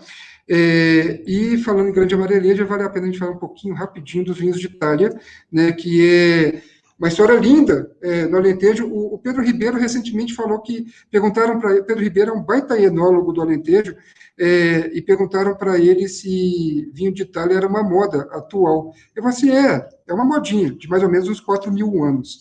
É mais ou menos esse tempo que eles fazem vinho de Itália por ali no Alentejo. Eles têm resquícios ali dessas tárias, e faz um trabalho muito legal. Saindo da Grande Amareleja, indo mais para o sul ali, a gente vai para a região de Moura, é a região número 4, uma região muito arenosa, faz um calor danado nessa região. Os vinhos tranquilos aí chegam num teor alcoólico de 15, 16 graus fácil, tá? E aqui em Belo Horizonte tem um vinho dessa região que vale muito a pena a gente explorar, que é o Herdade dos Cotéis, tá? Produzido pelo senhor José Venâncio. É uma excelente relação de preço-qualidade, e esse vinho aqui em BH a gente encontra geralmente no supermercado Verde Mar. Subindo lá para o norte de Portugal, essa sub-região número 5, a gente tem Porto Alegre, Para a maioria, são os vinhos mais elegantes do Alentejo, tá? A região um pouquinho mais fria, um pouquinho mais alta, a gente não tem muita altitude aí no Alentejo, mas Porto Alegre está um pouquinho mais alta que as demais, e realmente faz vinhos elegantérrimos aí, são bem interessantes. Mas ali no centro do Alentejo, Gustavo, Oi, posso só fazer uma ressalva sobre Porto Alegre? por favor, deve. Normalmente a gente associa o Alentejo com vinhos tintos. A gente tem vinhos brancos elegantérrimos nessa região. Principalmente presta atenção nos vinhos produzidos pela Suzana Estevam. Ela é uma espanhola que mora no Alentejo e ela conseguiu resgatar alguns dos poucos vinhedos remanescentes que não foram arrancados na época de Salazar, e que eles chamam de vinhas velhas, que na verdade são vinhedos misturados, todas as castas juntas, de castas brancas, e ela produz vinhos muito interessantes, vale a pena prestar atenção nela, viu? E os vinhos dela vende como é que chama? Espaço do Vinho, que é nosso parceiro aqui também. Legal, a Suzana Estevam faz um trabalho fantástico, ela dá consultoria em outras vinícolas de renome no Alentejo, e esse trabalho que ela faz é principalmente com as uvas Antão Vaz e Arinto, que ela conseguiu resgatar ali. E a gente só degustou um vinho branco hoje de Portugal, gente. A gente fala muito de vinho tinto de Portugal, mas vou deixar aqui só uma dica: vamos explorar os vinhos brancos portugueses, porque tem algumas coisas de Arinto, de Antão Vaz, das uvas que a Ana falou ali da região do Minho, que vale muito a pena a gente explorar. Tem um potencial e uma complexidade fantástica para aqueles que gostam de vinho branco. Pode brincar com essas uvas, viu? Descendo um pouquinho, a gente vai para Redondo. Redondo é uma das sub-regiões maiores e com produção também em grande escala, e tem algumas coisas interessantíssimas aí em Redondo. Em Redondo tem a vinícola do senhor José Alves de Souza, que a gente vai degustar, José Maria da Fonseca, perdão, que a gente vai degustar os vinhos que fazem Setúbal, mas ele tem ali em Redondo uma vinícola que é a maior coleção de talhas que se tem no mundo. É algo encantador, é um museu de talhas que ele tem, né, e toda sendo trabalhada, com vinho sendo vinificado. Então, para quem estiver por ali, vale a pena conhecer esse pedacinho. Quem traz esses vinhos do José Maria da Fonseca, se eu não me engano, é a Decanter, que importa para o Brasil, e vale a pena conhecer. Depois a gente tem Reguengos de Monserrat, que é quase chegando na Espanha ali também, alguns vinhos interessantíssimos. O senhor Luiz Duarte tem alguns produtos, faz um projeto pessoal dele ali, ele que é o enólogo da Herdade dos Grãos, mas ele tem um projeto pessoal que é o Luiz Duarte Vinhos, que faz ali em Reguengos bem interessante. E mais ao sul de Portugal, a gente tem uma sub-região que eu tenho um carinho gigantesco pela diversidade dessa região. Essa paisagem que nós temos, na verdade, essas duas fotos. A de cima é da Cortes de Cima, que tem 2 talhas no portal, que a Ana falou, que são de investidores fora de Portugal, uma californiana e um norueguês, se não me engano, que estacionaram ali no Alentejo. E, além disso, nós temos embaixo uma foto da paisagem do Alentejo. Se vocês, não sei se vocês vão conseguir ver, lá no fundo, tem uma serra formada, e é essa serra que divide o Alentejo em Alto Alentejo e Baixo Alentejo. Tá? É uma região muito interessante, tem uma forte influência do Oceano Atlântico, então ali também produz vinhos muito elegantes, que vale a pena a gente conhecer. E está para surgir uma nona sub-região no Alentejo, mas isso ainda não é oficial, que é a Costa Vicentina, que está beijando o Oceano Atlântico propriamente dito, e de lá saem alguns vinhos brancos interessantíssimos. Vamos para o vinho? Gustavo, é só porque passou uma pergunta batida aqui, que a Poliana perguntou, que ela falou que ela está provando um vinho verde, que é o Estreia, que a descrição dele é Minho, mas o selo é diferente. Existem alguns modelos de selo, tá? Que você pode usar, mas se tá escrito Minho, né, com o selinho numerado, tudo pode ficar tranquila. É um vinho produzido na região do vinho verde, mas provavelmente ou com uvas ou fora do lugar oficial para receber o selo do vinho verde, tá, Poliana?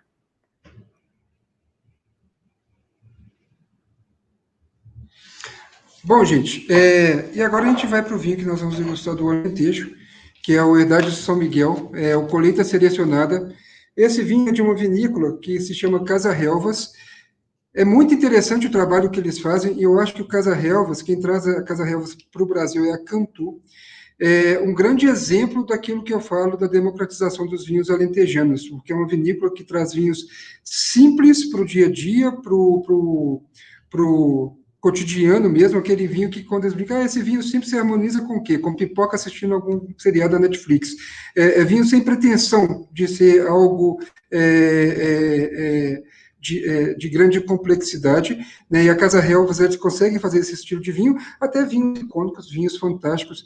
E aí, dos vinhos que eu degustei do Alentejo recentemente, o que mais me chama a atenção é dessa vinícola que se chama Pé de Mãe, que eles conseguem produzir um vinho quase 100% de trincadeira, que é uma uva autêntica alentejana, que é dificílimo trabalhar com ela, porque a produção dela é muito grande e os seus bagos não conseguem chegar no ponto de maturação no mesmo tempo.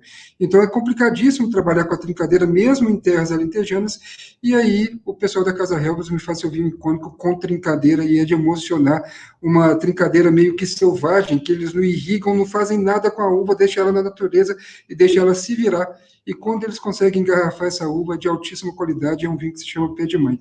Tá? Vale muito a pena a gente explorar os vinhos da Casa Helvas. Eu trouxe até algumas garrafas aqui comigo, eu não sei se vocês vão conseguir ver, mas esse aqui, por exemplo, que é um que se chama achou. Atlântico, é um vinho que é produzido, é um vinho regional alentejano. Esse vinho aqui, ele prevalece a uva Antão Vaz, é bem interessante. Tem o que a gente está degustando aqui, que é bem esse aqui, ó, que é nossa, eu estou apanhando aqui. Achou. Gente, bom, não vou ficar tentando muito aqui, não. Mas esse aqui é o Herdade de São Miguel Colheita, que é um vinho que a gente vai degustar aqui agora, né? Só não é um vinho clássico alentejano, porque aqui que prevalece é a Touriga Nacional, tá? E a Touriga Nacional não é uma uva alentejana, definitivamente. E aqui tem um outro Herdade de São Miguel, que é a Touriga... chegou. Que é a Touriga Franca, que vale muito a pena conhecer também, tá? E tudo isso aqui é da Cantu. São vinhos que alcançam preço e qualidade no Brasil, bem, bem interessantes. O vinho que a gente tem aqui na taxa, a gente tem Alicante Bouschet, que é uma uva do sul da França, mas hoje é mais produzida no Alentejo do que na própria França, né? Então é a uva francesa mais alentejana que existe, né? Ela tem mais DNA de Portugal do que de França hoje, ela se adaptou muito, muito bem no Alentejo. Tem um pouquinho de Cabernet Sauvignon, tá, gente? Muita gente fala que o Alentejo é referência em Cabernet Sauvignon, não é. Na década de 80, eles se sentiram meio que na obrigação de plantar Cabernet Sauvignon para os vinhos alentejanos ser mais aceito no mundo, porque Cabernet Sauvignon dispensa apresentações maiores, o mundo inteiro conhece, e eles começaram a fazer um pouquinho de história com Cabernet Sauvignon, mas para ter uma aceitação no mercado internacional. A Syrah, a Ana já falou, se adaptou super, super bem aqui no Alentejo, até pouco tempo atrás, até a década de 80, não era permitido pelo Conselho Regional, hoje e faz alguns vinhos interessantíssimos aqui, e a Touriga Nacional. É um vinho que tem 14 graus de teor alcoólico, parte do vinho passa 6 meses em barrica de carvalho, e aí a gente vai ver o que a gente tem aqui na taça agora.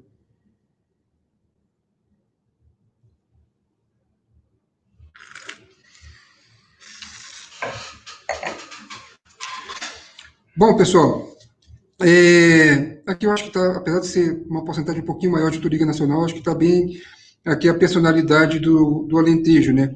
Um vinho com boa concentração, uma fruta madura bem marcada, aquela fruta vermelha, aquela fruta negra bem concentrada, uma acidez marcada. O álcool aqui fala um pouquinho mais alto, apesar de ser 14 graus, não é tão alto assim para o mundo de hoje, mas eu acho que é um vinho bem perfil alentejano, né, dessa concentração, dessa compota, desse frutadão que o Alentejo geralmente nos entrega. Na verdade, a Casa Helvas tem vinhedos no Alentejo inteiro, tá? Em todas as sub-regiões eles têm vinhedos, pode-se dizer. Aqui, com certeza, não são uvas só de uma sub-região, mas aqui tem mais o perfil ali do Alentejo quente, então não tem tanta elegância ali de Porto Alegre, ou da Vidigueira, ou de Borba. Não sei se vocês concordam. O que você acha, Ana? A gente sente o calor, né? A gente sente como é que a gente saiu do norte e foi para o sul, onde é muito mais quente, a gente sente o álcool, a gente sente a fruta bem mais madura do que a fruta do norte, né? A gente tem, assim, 3 vinhos que têm em comum a mesma uva, em diferentes proporções, mas tem um fio condutor ali, né? Tem esses aromas, tem esses sabores, mas olha como é que a acidez aqui no sul, ela é menor, né? É um vinho muito mais fácil, né? Um vinho para, como você falou, né? Acompanhado de pipoca, é um vinho por si só. E os vinhos do norte, normalmente, eles precisam mais de uma comida, né? Você vê como é que é bem nítida essa diferença de norte e sul, né? Mas me agrada bastante, inclusive, eu pedi esse vinho quando a Ana Paula da Cantu perguntou o que a gente, né, o que a gente doa, eu falei, nossa, vamos servir o Herdade, porque eu acho ele muito interessante, porque eu acho realmente esse produtor, ele está fazendo coisas muito bacanas, assim, a Casa Relvas. E é um produtor que já é a 5ª geração que produz vinhos no Alentejo, o Alexandre Relvas, que hoje toma a frente ali da família na produção, já é a 5ª geração. Eles fazem um trabalho sensacional, respeitam muito a tradição, né, do Alentejo. Eles têm uma produção muito grande de sobreiros também, né, são grandes produtores de rolha. O Alentejo tem muita plantação de sobreiro. E outro detalhe que, quando a gente fala do Alentejo, a gente não pode esquecer, pessoal, é no quesito de sustentabilidade. O Alentejo hoje dá aula para o mundo de vinícolas sustentáveis, com energia limpa, águas reaproveitadas, energia gente, fugiu o nome agora, mas aquelas placas solares. Então, eles fazem um trabalho muito, muito legal nesse aspecto. E a Casa Relvas é uma vinícola muito grande, com essa política de sustentabilidade. Eles têm muito mais. Hoje se fala muito dos vinhos orgânicos, os vinhos naturais e afins, eles têm muito mais a preocupação com a sustentabilidade como um todo do que esses selos de orgânico ou não. Na verdade, não tem nada a ver uma coisa com a outra, tá, pessoal? Mas, em termos de proteger o mundo, de cuidar do que é nosso, o Alentejo está fazendo um trabalho sensacional com esse projeto deles de sustentabilidade, e a Casa Relvas não fica para trás. Vamos lá? Podemos? Pessoal, e agora a gente vai falar um pouquinho de Setúbal, da Península de Setúbal. Fica ali pertinho de Lisboa também, tá? É uma região bacana que vale a pena conhecer. E agora eu vou falar de 2 fortificados para vocês. Na verdade, Portugal tem 4 fortificados. Na verdade, Portugal inteiro produz fortificados, tá? Tem um Abafado lá no Alentejo, tem outros fortificados no país inteiro, mas são 4 que são respeitados e são condecorados no mundo inteiro, que é o vinho do Porto, que vai ser o nosso último vinho a ser degustado, o Moscatel de Setúbal, que a gente vai degustar agora, o Carcavelos, que é um vinho raríssimo, cada vez mais raro, cada vez menos produzido, né, ali na região de Cascais, que também é bem no litoral atlântico, e o vinho Madeira, que dispensa apresentações maiores também. É português, mas fica fora de Portugal, né? Fica quase chegando, uma ilha quase chegando ali no continente africano, que faz alguns vinhos interessantíssimos também, tá? Essa vinícola, essas fotos que eu estou mostrando aí para vocês, foi uma visita que eu fiz na José Maria da Fonseca, que fica Gente, eu esqueci o nome da cidade agora, vou pegar a colinha aqui. Em Azeitão, desculpa, que fica em Azeitão, que fica pertinho ali de Lisboa. É uma vinícola que vale muito a pena conhecer. Essa foto aqui do meio dessa casa antiga é a vinícola, é a base da vinícola, propriamente dita, e alguns vinhos do José Maria da Fonseca têm no seu rótulo essa fachada, e lá dentro, gente, é impressionante, sabe? É uma viagem há séculos atrás, a forma que eles mantêm os seus moscatéis de Setúbal, eles entendem que é um ouro em formato líquido mesmo, e eles fazem um trabalho brilhante com esses fortificados, tá? A grosso modo, é muito difícil a gente explicar o que é um fortificado em um espaço curto de tempo, mas a grosso modo, o fortificado são aqueles vinhos tranquilos que têm induzido a aguardente vínica. Essa aguardente vínica pode ser de vários insumos, de várias matérias-primas, mas a maioria usa aguardente vínica de uva, propriamente dito, tá?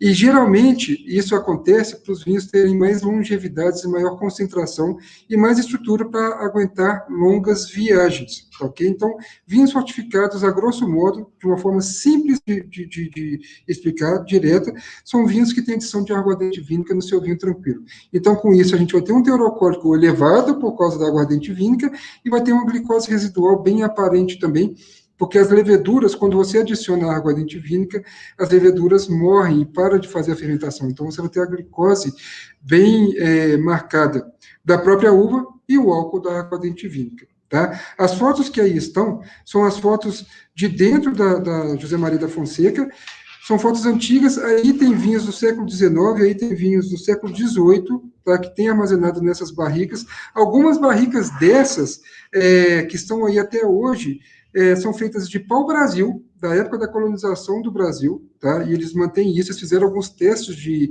barricas de pau-brasil para fazer a produção de vinhos, eles falam que não deu tanto certo, mas tem algumas outras madeiras brasileiras que eles fazem essas barricas também, não são só barricas francesas, como a gente está habituado.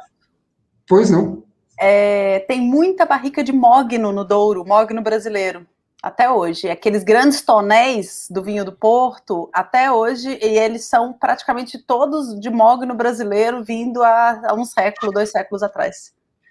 Ah, legal, bem legal. Esse senhor que está aí de baixo é o senhor Domingos, é o senhor que responde pela José Maria da Fonseca hoje, é a 3ª geração da família, se eu não estiver enganado. E, gente, só de curiosidade, tá? Tem um vinho que é muito famoso aqui no Brasil e em Portugal também, que se chama Periquita, que é feito com a uva Castelão, que é feito por esse senhorzinho que aí está. E, pasmem, ele abriu alguns periquitas, década de 70 para a gente, e os vinhos estavam bem bons. Tá? Não é exagero, não. A gente acha que é um vinho de qualidade inferior, mas há controvérsias nessa qualidade inferior do periquita, e ele mostrou isso para a gente com alguns décadas de 70. Vamos para o vinho? E aqui nós temos o José Maria da Fonseca, Moscatel de Setúbal. Tá? A denominação de origem do Moscatel permitem duas uvas, praticamente, que é a Moscatel de Setúbal e a Moscatel roxo. Tem que ter, no mínimo, 85% dessas uvas na produção dos vinhos, tá? E aqui, gente, é ouro, né? Até a coloração dele é um dourado bem intenso, né, bem concentrado. Na parte visual, ele ainda não tem nenhuma nuance de evolução, então ele não tem aquele dourado mais opaco, que é um dourado vibrante mesmo, né? Tá brilhando o vinho aqui. E os aromas desse vinho são riquíssimos. Aqui a gente pode brincar com aromas para danar, mas eu acho que a maior concentração aqui é de uma flor de laranjeira, uma laranja compotada, figo desidratado a gente vai encontrar aqui, maçã desidratada também, mel, com certeza a gente vai achar aroma de mel aqui.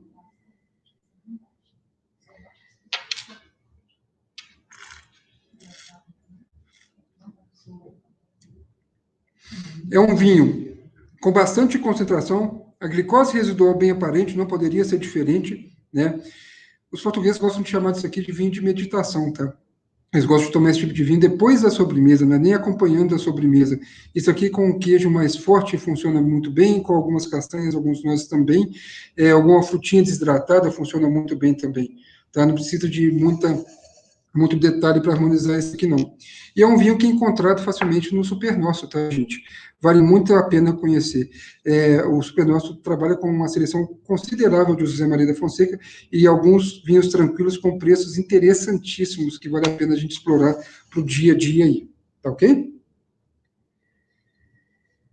Podemos ir para o próximo? Vamos para o próximo fortificado? E agora a gente vai falar do Porto propriamente dito, né? A Ana já tinha falado lá no começo que a região do Porto é uma paisagem deslumbrante, e é mesmo. Essas duas fotos eu fiz de uma vinícola que se chama Wine Soul, que é fantástica, faz um trabalho muito legal ali em Portugal. E aí a gente está numa parte um pouquinho mais alta da região do Porto, a gente vê o rio passando lá embaixo, um pedacinho, um filete do rio. O rio Douro não é um rio muito largo, na boa parte dele, ele começa a ficar um pouco mais largo quando vai chegando no oceano, mas boa parte dele não é um vinho muito largo, é um vinho que não é muito fácil de navegar, tá, gente? Por isso que os barcos que iam buscar os vinhos do Porto, que tem nessa foto aqui embaixo, ali em Vila Nova de Gaia, são barcos menores para carregar as barricas com os vinhos do Porto. Talvez o vinho do Porto seja o vinho fortificado mais aclamado no mundo, mais conhecido no mundo.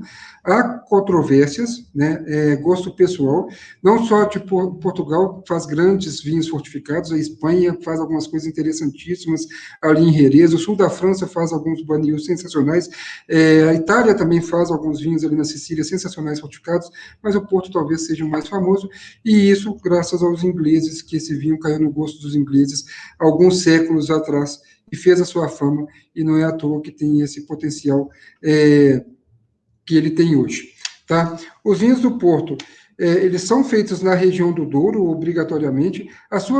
Não é um vinho que como que eu posso dizer, que tem um perfil único, ele é muito complexo e varia muito de estilo de acordo com o produtor que faz esse vinho, tá? Ele tem uma variante gigantesca.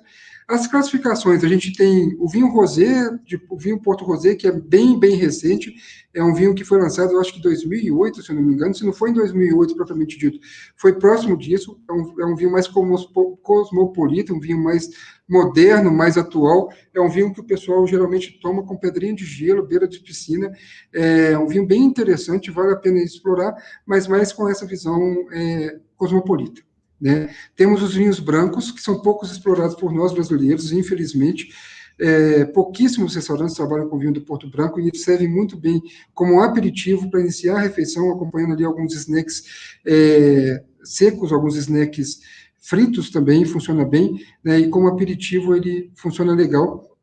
E o Porto Branco também tem 10 anos, 20 anos, 30 anos, 40 anos, algumas coisas interessantíssimas. E, pessoal, aconselho para quem tiver um Porto Branco 10 anos, que é raro a gente encontrar aqui no Brasil, mas harmonizar isso com carpaccio de polvo, com ceviche, é algo que a gente fica encantado e é uma harmonização fora da caixinha que a gente gosta de brincar e funciona muito bem, tá? E quando a gente vai falar dos vinhos de Porto tinto, a gente tem duas famílias clássicas, que é a Rubi e a Tawny. A Rubi, geralmente, são vinhos que são mais preparados para garrafa, mais na garrafa do que na barrica, são vinhos que têm maior intensidade de fruta, tá? O Rubi, geralmente, não tem aquela carga de madeira tão concentrada, ele é feito na madeira, ele passa pela adição de aguardente vinho na madeira, mas ele rapidamente ele passa para garrafa. Tá, ok? Então, o Rubi tem uma fruta mais concentrada, tem uma intensidade maior de floral, uma fruta vermelha bem intensa, alguma geleia, alguma coisa nessa linha. Tá? E dentro da família dos Rubis, eu acho que o grande destaque é o LBV, né, que são vinhos safrados, são raros, tem um valor agregado maior com toda certeza, e, gente, se fala muito que vinho do Porto a gente pode abrir e esquecer, né? Pode deixar ele aberto na garrafa por muitos dias. No caso do LBV e no caso dos portos safrados, pelo menos você não está unir, o ideal é abrir e tomar a garrafa inteira, tá? Não é bom a gente abrir e deixar ele na garrafa, não, porque é um outro perfil de vinhos, não vale a pena a gente deixar ele aberto, não, tá ok? E a gente vai degustar agora um Tawny. O Tawny talvez seja os mais populares dos vinhos do Porto, são vinhos bem intensos, bem concentrados, ficam mais tempo nos carvalhos. Os carvalhos dos vinhos do Porto, gente, a gente pensa uma barrica de 220 litros tradicionais, eles usam essas barricas também, mas eles chegam a produzir vinhos em cascos de 125 mil litros, que é tradicional também na paisagem do vinho do Porto. Tá? Então, quando a gente fala estágio em barrica, nem sempre são nossas barricas de 225 litros. E o que a gente vai degustar agora é um Tawny safrado, safra 96, tá? Aqui nós temos Touriga Nacional, Touriga Franca, Tinta Roriz, Tinto Cão, Tinta Barroca e mais algumas uvas. A maioria das uvas para a produção de vinho do Porto vem de Simacorgo, que a Ana mostrou para a gente bem no mapa, na apresentação dela. Desse vinho não é diferente, vem dali também. É um vinho que ele passa por barrica de carvalho por 12 anos e é um vinho sem ser filtrado, tá, gente? É um filtrate. Então, provavelmente, na taça de algum de vocês vai ter um pouquinho de resíduo. É normal, né? Eu acho que esse resíduo é muito bem quisto, na verdade. Sinceramente, seria uma judiação você filtrar um vinho desse com esse potencial, né? E esses resíduos fazem com que o vinho ganhe em cor, em aroma e em complexidade. Aqui já é 96, né? Gente, sinceramente, que honra poder degustar com vocês um Porto 96 nessa qualidade, hein? Saúde para todo mundo aí, porque esse aqui é para poucos momentos. E aqui eu acho que mostra bem. E agradecer a Premium Wines, né? Porque, assim, na hora que eles falaram que eles iam dar o Porto, eu jamais achei que eles iam dar um vinho com 25 anos de idade. Não, sensacional. Privilégio. É sensacional. E esse vinho do Porto, até vou uma pequena dúvida que a Ana teve e ela dividiu comigo, e eu continuei nessa dúvida de tipo, e aí, como que a gente vai passar esse vinho para a garrafinha? Né? Porque esses vinhos a gente tem que verter ele com todo cuidado, por causa dos sedimentos e afins, né? Mas eu acho que deu certo, eu acho que a gente está dando uma experiência formidável com o Porto 96. Obrigado, Premium Wines, por ter nos proporcionado esse momento, que realmente aqui eu acho que é o perfil do Porto Tauni que a gente espera, né? É um acastanhado bem marcado na cor, ele já está um acobreado, notas visuais de evolução, não poderia ser diferente, né? É quase um pouco de café, um pouco de bronze aqui, e o acastanhado mesmo na cor. Aromaticamente falando, muitas frutas secas, né? Um pouco de avelã, um pouco de noz, um pouco de castanha, qualquer dessas famílias de frutas secas está bem marcado aqui. Um leve toque de mel também, de forma bem sutil, mas também inerente à idade, né? Um vinho com essa idade a gente não vai achar uma explosão de aromas, apesar do que aqui está muito marcado, né? Está muito bem, está bem expressivo essa riqueza aromática.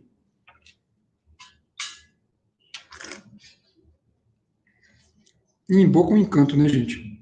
É até difícil de descrever isso aqui, porque acidez gostosa, um vinho vivaz, complexo, né, as notas de frutas secas prevalecem aqui. É um vinho muito, muito, muito interessante. Eu acho que a experiência que nós estamos tendo aqui foi bem legal. E só um detalhe, pessoal, até eu coloquei aqui, não sei se vocês vão ver direitinho, mas aqui, ó, essa taça que está na minha mão, é a clássica taça de vinho do Porto, tá? E geralmente, quando a gente vai comprar em lojas especializadas, taça para vinho do Porto, eles vão indicar essa taça aqui para a gente. Gente, sinceramente, é uma judiação a gente colocar um vinho desse numa taça com um bojo tão pequeno como esse, tá? Opinião minha, mas a grande maioria dos produtores de vinho do Porto também concordam com isso. Então, geralmente, vinho do Porto, vinhos fortificados de uma forma geral, vamos colocar numa taça de um bojo um pouquinho maior para poder expressar toda a sua riqueza aromática, que eu acho que vale muito a pena. Alguns produtores, inclusive, falam que a melhor taça para consumir vinho do Porto é a taça de vinho branco para Riesling. Aquele formato da taça de Riesling é a ideal para consumo de vinho do Porto. Eu não tenho uma taça de Riesling aqui, eu estou tomando uma taça de vinho branco tradicional, mas com bojo um pouquinho maior do que essa, e eu acho que é isso. Gente, teria coisa demais para falar de vinho do Porto aqui com vocês, da forma de produzir e tudo mais, mas, assim como o Alentejo, eu acho que a gente ia delongar demais essa experiência aqui. Mas eu acho que é isso. Gustavo. Diga. Posso te fazer uma perguntinha que está aqui? Claro, por favor. O Dr. Reis, ele está te perguntando, ele está falando aqui, na verdade, que o vinho do Porto Vintage 2017 da Nipur foi considerado o melhor vinho fortificado do mundo, né, no concurso Melhor Vinho do Mundo de 2021. Se isso é um marketing ou foi merecimento? Qual a sua opinião? Eu vou ser muito, muito sincero. Tá? Eu não tenho conhecimento dessa premiação, né? Não acredito que tenha sido um marketing, mas assim, sendo Safrado 2017, quem tiver a oportunidade de comprar esse vinho, gente, esquece dele um bocadinho, viu? Porque se ele hoje é considerado isso tudo, imagina daqui a alguns anos. Esses vinhos tipo Safrados, é bom a gente esquecer aí 2, 3 décadas ou até mais na garrafa. Mas eu não acredito que tenha sido marketing, não. Acho que é por merecimento, sim. Ok.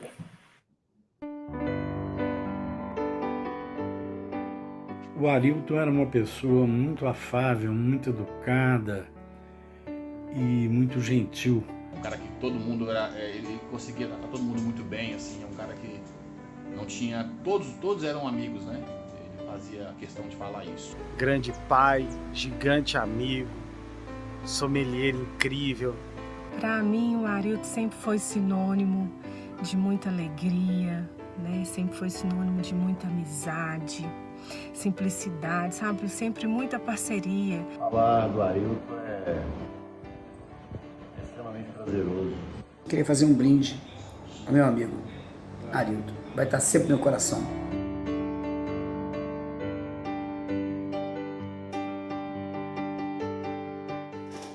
Conheci conheci o Arilton em 2003 e de lá para cá nunca deixamos de nos relacionar profissionalmente. Foi uma relação de muito respeito, de muita troca de conhecimento. Conheci o Arilton como cliente, mas rapidamente a gente descobriu que a gente tinha o Galo em comum e a gente virou amigo. Arilton, o legado que você deixou vai muito além da nossa profissão. Você continua nos ensinando sobre amizade, empatia, amor ao próximo. E por isso eu te agradeço por todos esses ensinamentos. Eu conheci o Arilton desde a época do Positano. Ele quando era gerente do Positano, isso tem mais de 15 anos.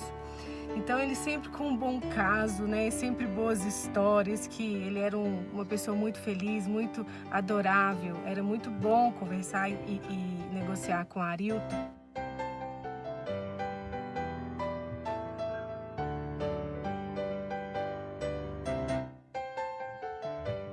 Ele me deu muita informação útil sobre os vinhos. Na ABS era um excelente colega, professor. Uma pessoa muito especial e que deixa um vazio no mundo do vinho em Belo Horizonte. Uma época que eu ia lá toda terça-feira pra gente sentar e beber café e conversar. E a gente falava de tudo, menos de trabalho. É sempre ruim ter que despedir de um amigo como Arilton, uma pessoa singular, uma pessoa que ajudou Belo Horizonte, que ajudou Minas Gerais a entrar no mapa do vinho. Amigo, parceiro, agregador, cara, amigo de copo. Existem pessoas que ficam guardadas para sempre no coração da gente. Tem pessoas que a gente não precisa encontrar todos os dias para sentir falta. E quando encontramos é uma verdadeira alegria. Assim foi você, meu querido professor Arilton. O amor e o conhecimento dele pelo vinho sempre nos motivou, sempre me motivou muito. E isso eu vou levar comigo para sempre, sabe? Ele sempre foi um mestre para mim.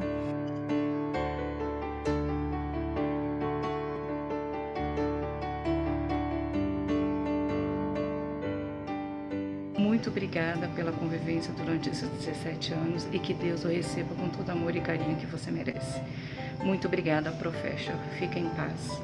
Eu, sempre que estiver com a minha taça cheia, você estará presente. Vá em paz. Tenho certeza que o Arilton nesse momento está lá em cima olhando por nós, com a taça de vinho na mão, e ele está gostando dessa singela homenagem. Eu tenho certeza disso. Isso vai fazer muita falta, viu, cara?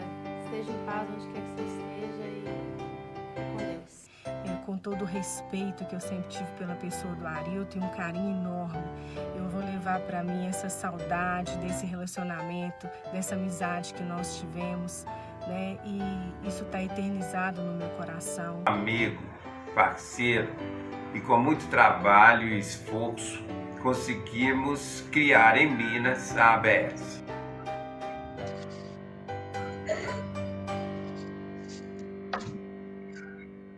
Boa noite a todos.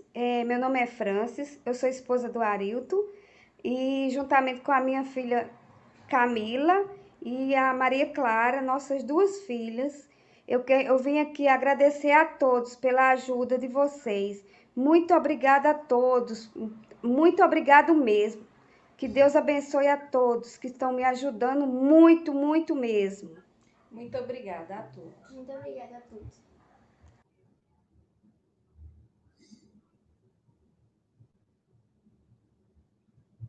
Ai, gente, desculpa, eu não consigo não chorar vendo isso.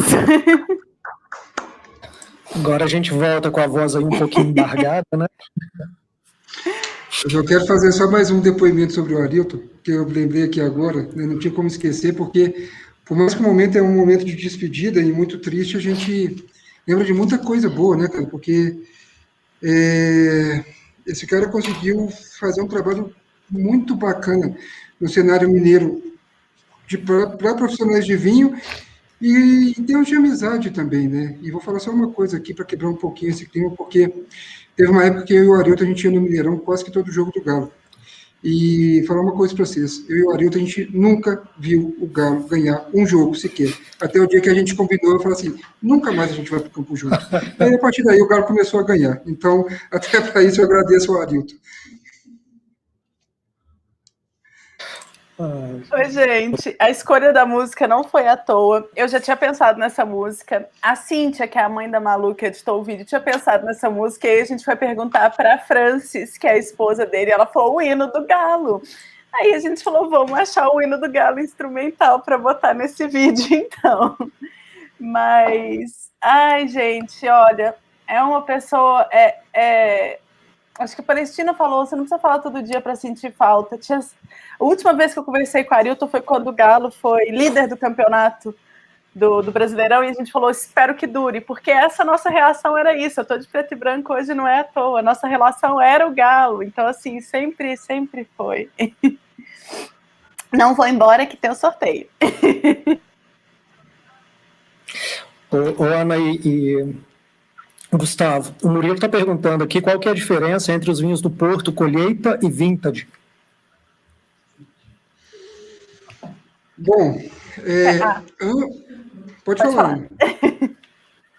Ambos são safrados, tanto colheita quanto vintage. Geralmente o vintage ele fica mais tempo na barrica, tá? Mas isso não é uma regra também fechada, não. Esse, por exemplo, é um colheita que a gente está degustando, ele tem 12 anos de barrica. Os vintage, geralmente, eles ficam mais tempo em barrica. E quer complementar alguma coisa, Ana? Quero. É o seguinte, o vintage, né, ele é o vinho ícone da vinícola. Então, assim, ela não vai declarar todos os anos que aquela colheita é fantástica. Até por questões de mercado. Então, nos anos que não são safras históricas fantásticas, lança-se ou single quinta ou colheita, que são vinhos normalmente feitos da mesma maneira que o vintage, em processo similar, não idêntico, tá?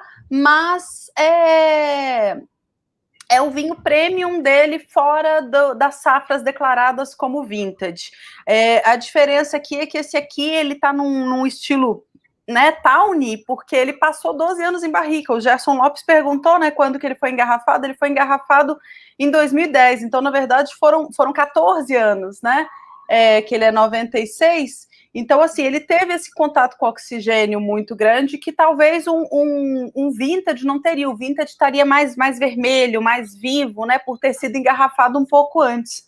Mas vai ser o vinho do mesmo vinhedo, só que não naquela safra não tão especial quanto o vintage.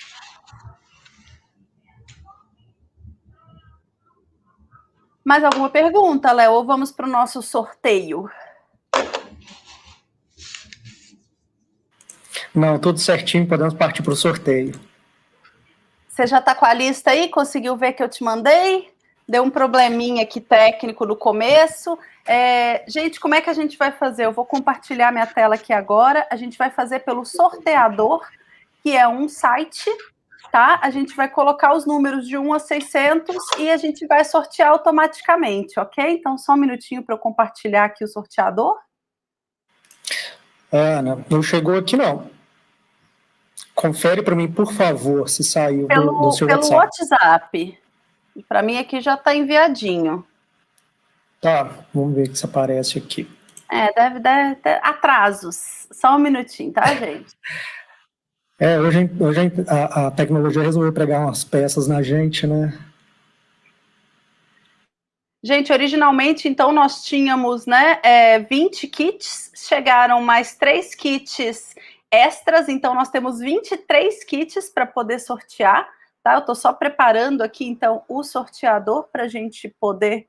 Vamos sortear 23 números. E vou compartilhar a tela com vocês, um minutinho.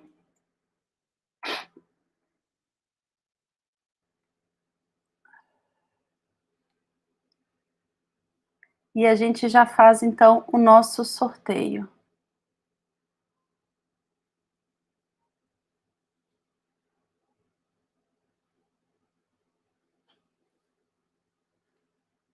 Vocês estão vendo aí o sorteador, pessoal? Se puder falar no áudio para mim.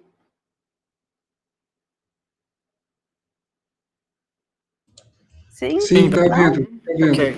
Só abrindo a planilha aqui agora. Tá ótimo. Aberta. Boa sorte aí a todos que participaram. Então, vamos lá, gente. A ordem que os números aparecer vai ser a ordem dos kits de 1 a 23, ok? Então, o primeiro número vai ser o kit número 1 e por assim em diante. Vamos, então. Tchan, tchan, tchan, tchan. Vamos lá, Léo. Número 110.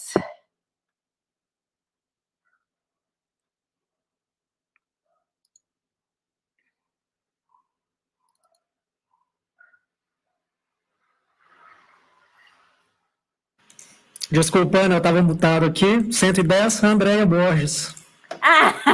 É marmelada. Coordenadora pedagógica da ABS. É marmelada. Se eu não estivesse mostrando o site para vocês. Andréia, então você ganhou o kit número 1. Deixa eu só anotar isso aqui, gente, porque senão depois eu me perco.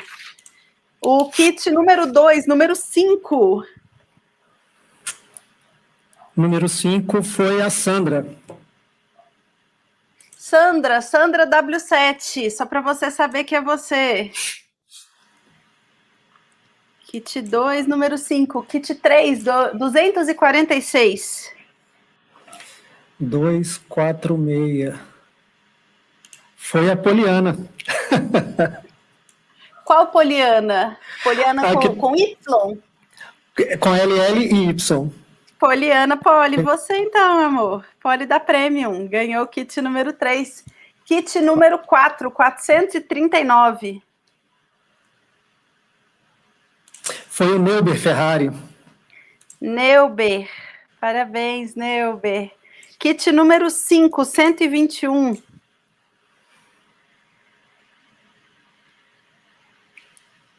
Foi o Maicon. Maicon, que está aqui, inclusive, fez uma pergunta, né, professor do Senac. Kit número 6, 235. 2, 3, 5. Marcos Vinícius. Com O ou com U? Com O. Marcos Vinícius. Marcos Vinícius, aluno da ABS. Número 7, 573. Não, desculpa. 357. 357. Angélica Torquete. Angélica, parabéns, minha aluna. Kit número 8, 160.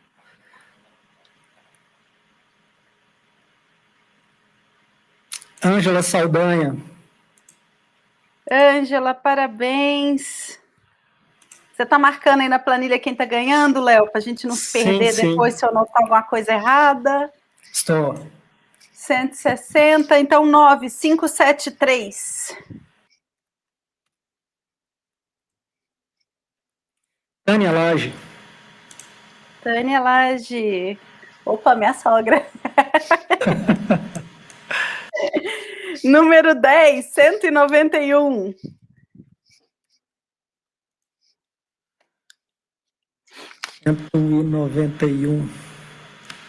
Só um momentinho, por favor.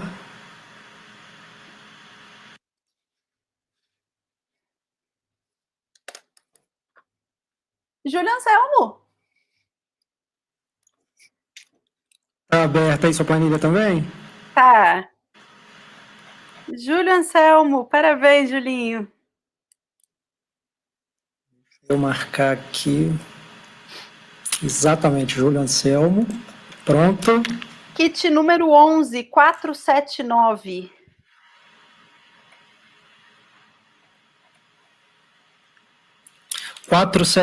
Vânia Camargo. Parabéns, Vânia. Comprou de última hora, ó. Número 12, 535.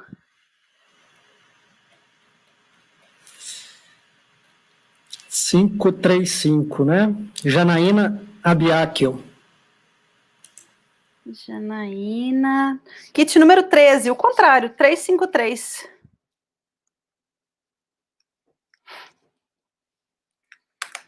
A Zeiza, que está presente aí. Gente, vou ter que enviar kit lá para Goiás. A Zeiza é minha aluna lá de Goiás, você acredita? Kit número 14173.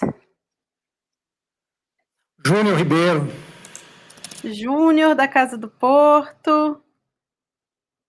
Kit número 15171. Gente, ninguém queria esse número, e olha só, é sorteado, hein? Foi a Jussara Tuma. Jussara, lá de Uberlândia, minha aluna também. Kit número 16249. Foi a Tatiana Vieira.